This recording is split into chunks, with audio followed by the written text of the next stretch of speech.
thank you for joining today. I'm Rabia, public interviewer from ideaXme Public Playlist and an environmental engineering student in my final year at University of Engineering and Technology Lahore.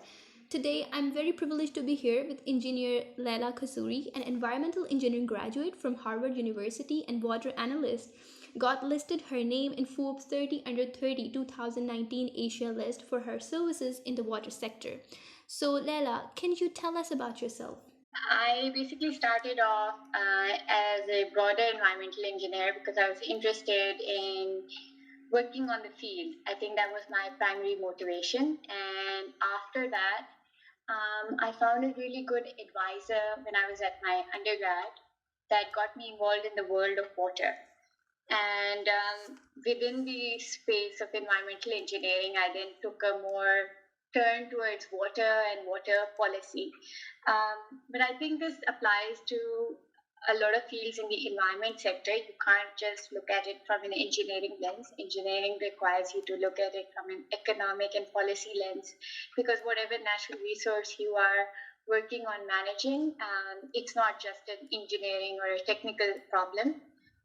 It requires more multidimensional thinking into how you can solve the problem from a policy and economic lens.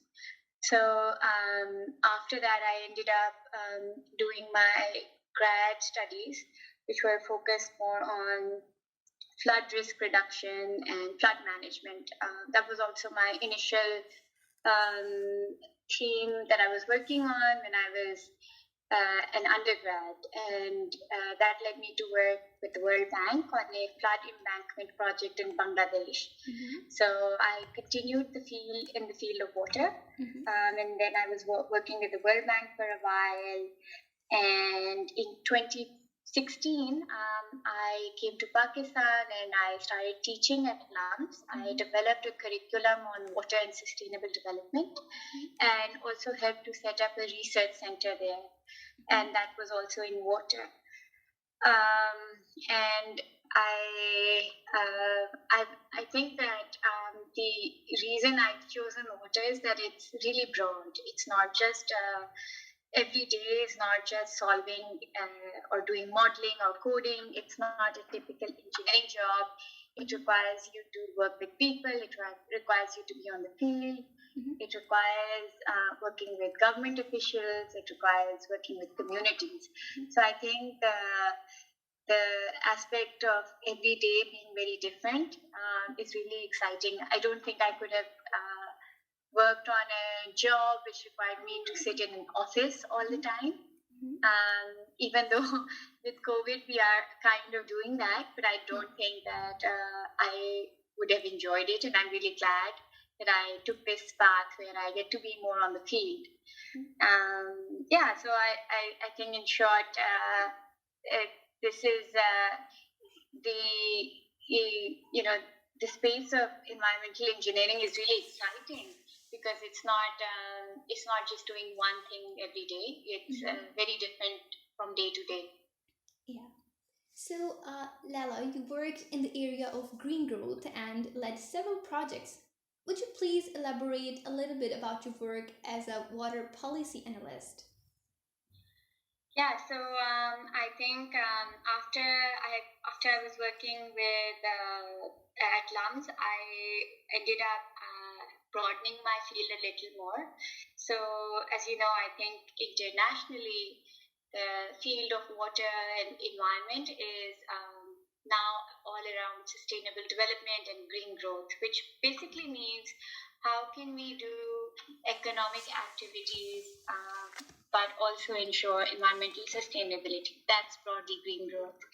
And I worked in South Korea for an international organization that was working on green growth. And my work was basically looking at water projects around the world and how they could contribute to green growth.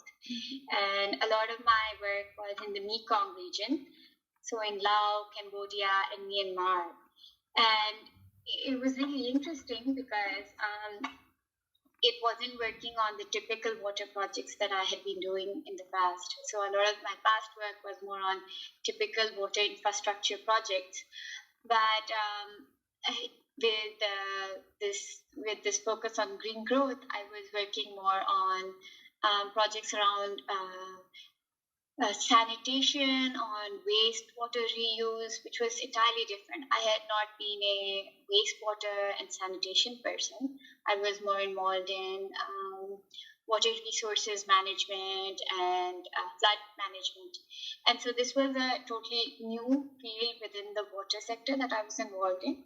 And also looking at more innovations in the water sector, including those done by the private sector that could be scaled up in meeting the sustainable development goals.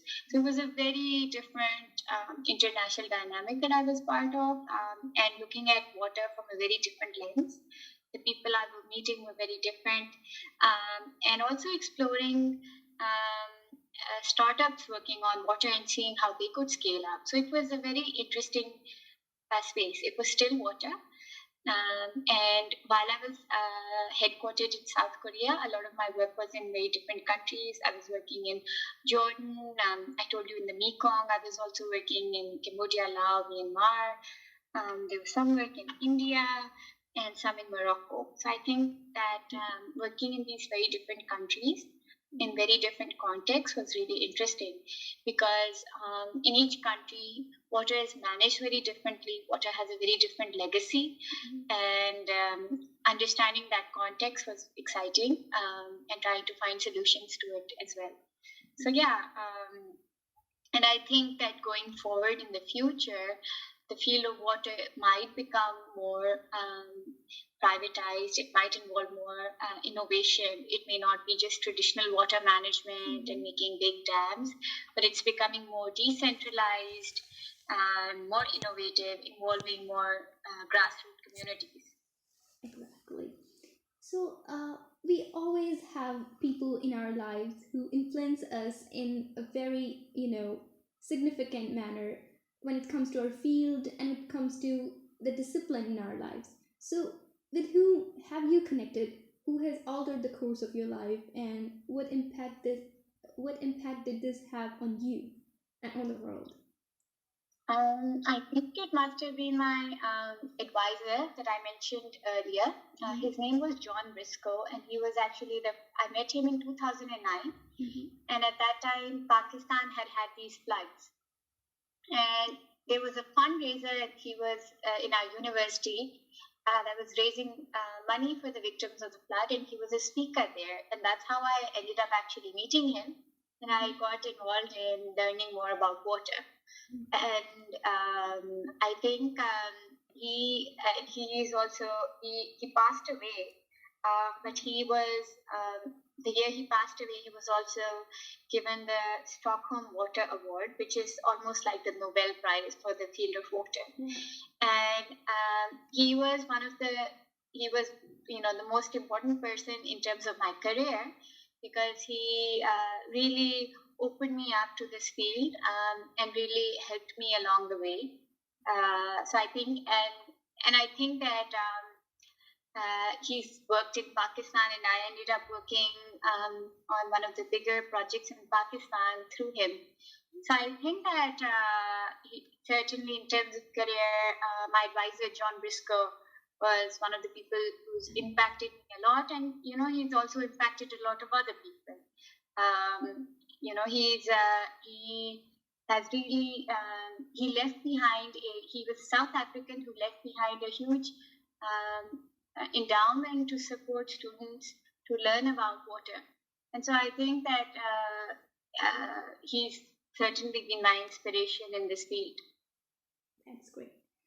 So, when you were working as an environmental engineer, which challenge do you think was more interesting and exciting for you, and which challenged you the most in the field?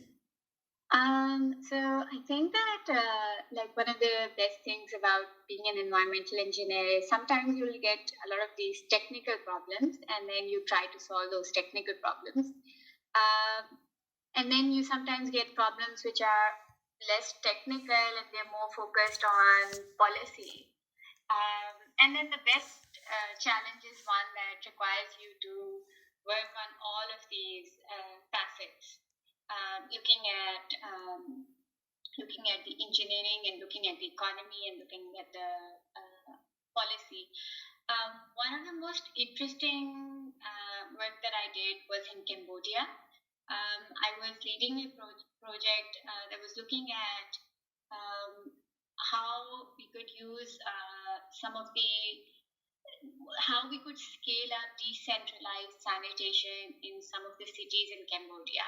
And I found it challenging because I didn't really have a background on sanitation. So it was learning something entirely new and something that wasn't in textbooks. So it was, and also going to places where there wasn't really any data.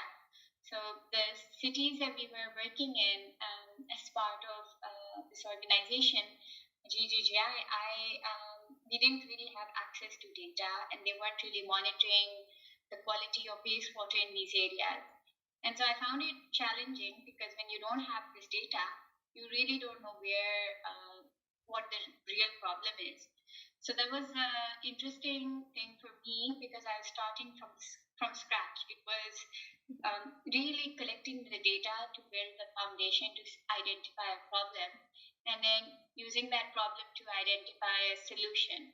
And this work actually came because the city that we were working in, the municipality wanted us to develop a wastewater treatment facility.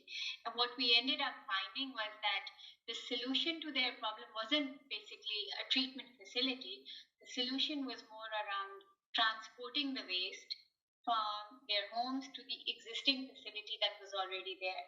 And so, sometimes a lot of technical engineers, they throw a solution. They're like, oh, it's a water shortage, build a dam. Oh, there's pollution, water pollution, build a treatment facility. And so people often offer solutions before they've really analyzed the problem and seeing where the problem lies. And so I think this was a really interesting project that I was involved in, where the original solution proposed wasn't valid, and the recommendation that we gave was not to go ahead with it and develop a new solution. That's okay. So, a few examples of flood risk reduction you worked on, and how developing world should be helped when it comes to climate change impacts, specifically flooding in the developing world. I think that each country is going to be different and there's no one size fits all. But I think that climate change exacerbates variability. So, general flood risk reduction is focused on trying to mitigate the risks from floods. This could be by hard options such as building dikes or building reservoirs, or it could be softer options such as building floodways that can occasionally flood when there's high water. Climate change will exacerbate these impacts, so having systems that allow for greater flexibility and adaptability in a river basin, that general approach is essential. One of the more common thinkings around this is to focus on this approach called the room for the river approach. That was mostly a Dutch concept, but then it's been applied in most of the river basins that get flooded. And essentially, what it means is that you will get flooded, but it's okay. Floods aren't necessarily bad. They replenish soil and they, boost agriculture. But occasionally, you will get a flood where the devastation is so much that it's not worth it to have that much devastation. And you build flexibility in that system by having floodways. So floodways are basically lands that are designated to get flooded. So in Pakistan, if you get flooded, you will set aside an area of land that must and should get flooded, and it's a low-lying area. So it diverts the water from the main artery of the river. And so there are a few approaches like this that you build within the river basin system that will allow for greater retention of water and which also mitigate flood risk. And with climate change, I think the need to invest in it before a flood happens is more important than acting after a flood happens. They say that the biggest heroes are not those heroes that save people from a flood, but who are not ever going to be mentioned because they prevented the flood from happening. So the best thing that we can do is to invest beforehand, before any disaster actually hits, than waiting for it to happen and acting after that. Right. So, Laila, you mentioned in your previous interview that you were writing a book on science fiction. Would you tell us a little bit about that, about your book and inspiration of writing it? Yeah, I think let's say I was bored for a period and I wanted to do something different, and I wanted to do a travel and sci-fi book. So it's a adventure sci-fi book which is about a girl that goes on a journey in the Makran region, which is in Balochistan, but it's set in the future, so of course the world is very different. And I didn't really have much of an inspiration. I thought about it, I really liked the idea, and I started writing it. And the idea kept on going, and it ended up being a full book.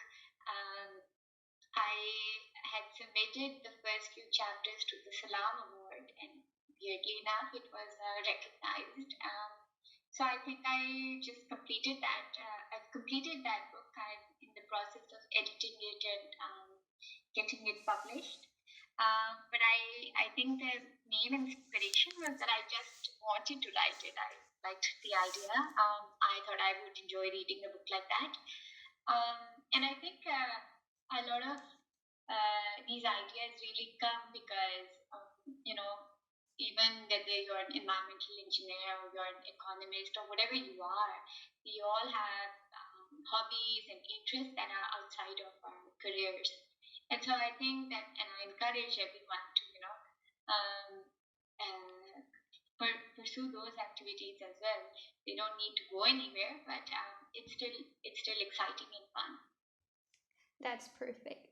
So, Lala, my last question is that you know that environmental engineering is a field of altruism, and we work in the nexus of environmental justice, public health, and many more dimensions. Everybody, work in different ways. So, what do you like most about environmental engineering? Like, that what I like is that we work for environmental justice, we save public health, and we have a greater impact when we work on water and on air pollution and in every dimension of environment. So what do you like most about environmental engineering? I think I enjoy learning a lot from the people who are just from different people who are involved in that particular challenge. Um, this field has allowed me to be in different places and experience different places.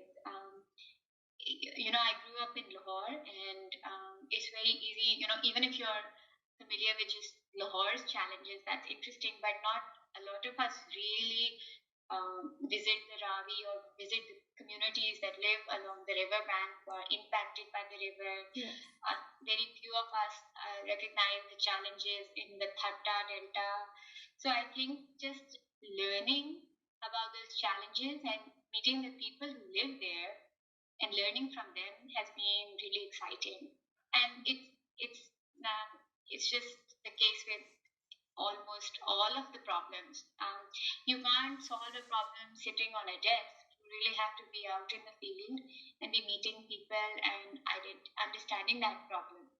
So I would say just that interaction between humans and the environment, that's been really interesting, and it's a great opportunity to learn. Just as an example, I was working on the Mississippi River, and It's not just, you learn about a river, you learn geography, and that's it.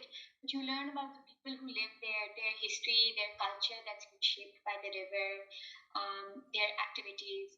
If you go to Karachi, the people who live there, they have very different life from people who live, say, along the floodplains in Punjab. So this delta dynamic and this floodplain dynamic, it's very different. And all of these differences shape your culture, the diet, your livelihood. Everything is impacted by the environment around you. And I think that's very, very interesting for me. And I enjoy learning about it. It was so nice to have you, Laila, today, and thank you for your time and thank you for moving the human story forward. No problem. Thanks for having me, Rabia. Thank you so much.